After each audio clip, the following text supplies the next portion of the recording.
Ever wondered how a city can become the backdrop to a totally new kind of love story? Today on Global Love Tales, we're spotlighting a city that's quickly stealing the hearts of migrants worldwide.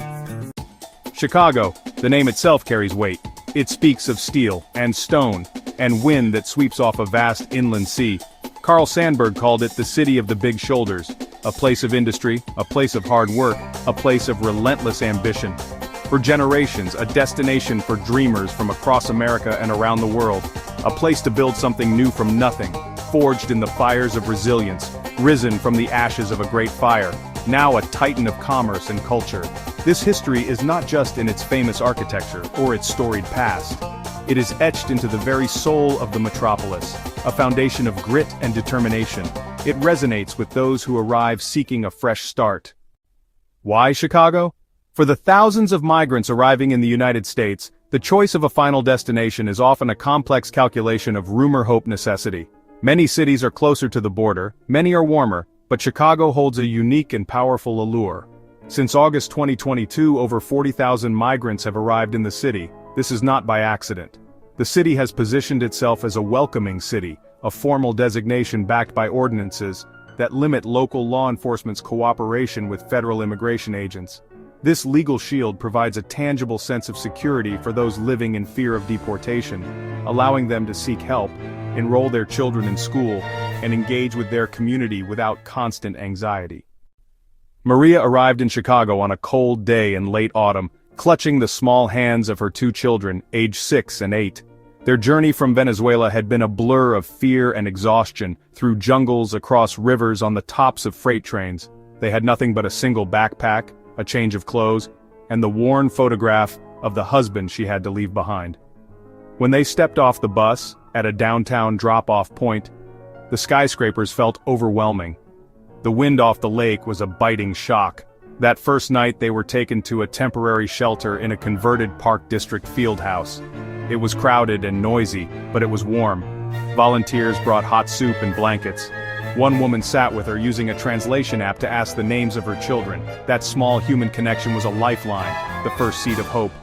In the weeks that followed, a caseworker helped her navigate asylum and work permit paperwork. A legal aid clinic explained the complex process in patient Spanish. Her children were enrolled in a nearby public school. A bilingual teacher welcomed them with open arms. They came home their first week chattering about new friends, showing bright, colorful drawings from art class. Seeing the light return to her children's eyes was like watching the sunrise. Ahmed's journey to Chicago began not with a perilous trek, but with a quiet, desperate flight from Afghanistan. As a translator who had worked alongside American forces, his life was in immediate danger when the government collapsed. He and his family were evacuated in a chaotic airlift, leaving behind their home, their careers, the only life they had ever known. They spent months in a refugee camp, living in suspended animation, before they were told they would be resettled in a place called Chicago. He knew of the city only through movies, a place of gangsters and jazz, and he was filled with trepidation about what awaited his wife and 3 young daughters in such a place. Their arrival was disorienting. The language was a barrier, the culture was alien, and the sheer pace of life was dizzying. They were initially housed in a temporary apartment with donated furniture that did not quite match. The loneliness was profound, but Chicago's network of resettlement agencies quickly wrapped its arms around them. A caseworker from Refugee One was assigned to their family, a patient guide who helped them with everything from signing up for social security numbers to learning how to use the CTA bus system. This caseworker became their first friend in America. The turning point came in the West Ridge neighborhood, where he heard Pashto, shared familiar foods, and found a mosque where his family could pray. The official policies of a city can create a framework for sanctuary, but, honestly, the true spirit of welcome is found in the hearts and actions of its people. In Chicago, a remarkable groundswell of citizen-led initiatives has risen to meet the needs of newly arrived migrants. This is not a top-down directive. It is a grassroots movement of compassion in action. Across the city, church basements, community centers, neighborhood Facebook groups, ordinary Chicagoans organizing donation drives, coat shoes, toiletries, cooking hot meals, assembling welcome kits, ensuring families have the basic necessities to face their first days and weeks with dignity. When city shelters reach capacity, a network of volunteers emerge to connect families with temporary housing, sometimes even opening their own spare rooms. Teachers and retired educators tutor children in English and help with homework. Local residents offer rides to medical care and to legal consultations, navigating the city for those still learning their way.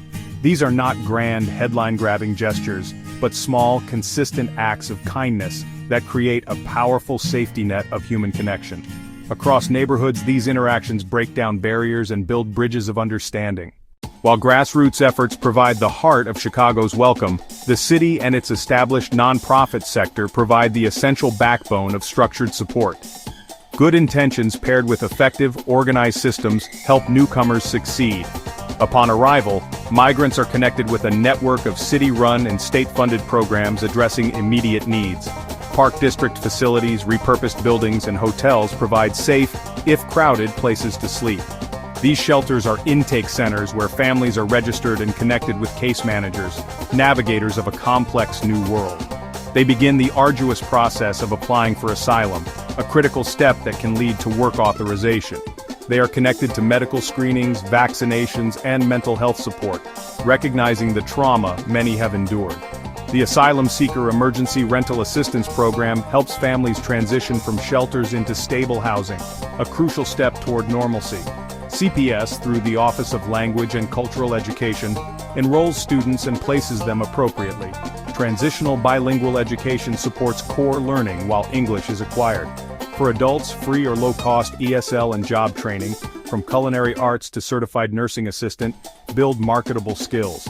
Long-standing nonprofits, including ICIRR, Heartland Alliance, and the National Immigrant Justice Center, provide legal representation, job placement assistance, cultural orientation, and advocacy at the city, state, and federal level, moving people from crisis to stability and eventually self-sufficiency. Chicago has always been a city where cultures collide and create something new and beautiful. Its identity is a rich tapestry woven from the threads of countless nations, now gaining vibrant new colors and textures. While famous for deep dish pizza and hot dogs, the culinary landscape is reshaping. Venezuelan spots introduce arepas and cachapas, comfort foods finding a receptive audience. On summer evenings, the beat of cumbia mingles with Puerto Rican salsa, music carrying culture and emotion. Traditional dances captivate crowds, taught and shared across the city. These expressions are shared citywide, enriching life for all, and deepening appreciation of new neighbors. Neighborhoods host new festivals celebrating Independence Days with food, music, and dancing, opportunities for exchange and pride. Religious and community spaces expand. Services in Spanish and new holiday celebrations create spaces for faith and fellowship, and as migrants share traditions, they embrace Chicago's, a first snowy Christmas, new sports loyalties, shaping an evolving city identity. Welcoming tens of thousands in a short period is not without significant challenges. The shelter system has been pushed to its limit, families sleeping in police station lobbies and at O'Hare, creating logistical and humanitarian tests. Financial costs spark intense debates about budgets, resource allocation, and sustainability. Some communities asked to host shelters raise concerns about services, schools, and safety, often tied to long histories of disinvestment. Navigating tensions requires leadership, transparency, and a commitment to hearing both new arrivals and established residents. Yet gains are tangible, reversing population decline, filling apartments, re-energizing schools, and revitalizing corridors. A young, motivated workforce contributes labor and taxes, a demographic dividend for the future. By choosing to welcome, Chicago reaffirms its identity as a city of immigrants and a beacon of hope. As we look toward the future from this day in September 2025, the story of Chicago is being rewritten. It remains the city of big shoulders, but its strength is measured less by steel and more by compassion. Waves of migration are shaping its destiny. Challenges are real, requiring sustained commitment, creative solutions, and shared sacrifice. This is a story of tough, resilient love. The volunteer sorting donations on a Saturday, the teacher helping a new student learn a new language. It is the love of a city that refuses to close its doors or its heart. Love that Maria and Ahmed feel for a place that gave them a second chance.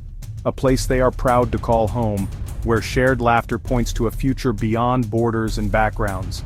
The blending of cultures, languages, and traditions is making Chicago more dynamic and innovative. an economic and cultural asset. Ultimately, migrants are falling in love with Chicago, and Chicago is falling in love with itself again. Even as the wind blows cold off the lake, it now carries whispers of hope, the sound of a city choosing to be defined by its welcome.